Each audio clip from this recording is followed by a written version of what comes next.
Welcome. If you're getting tired of constant notifications every time someone comments on Snapchat, you're definitely not alone. Those alerts can pile up quickly and become pretty distracting, especially if you're active on stories or group chats. The good news is, Snapchat gives you full control over what notifications you receive, and turning off comment notifications is quick and easy. Let's walk through it step by step so you can clean up your notifications in just a few taps.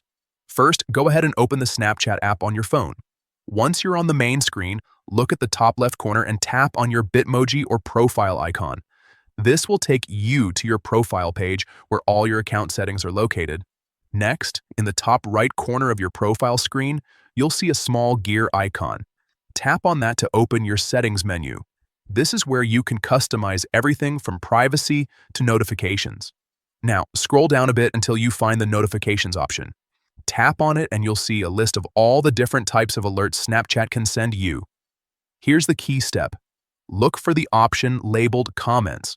Once you find it, simply uncheck or toggle it off.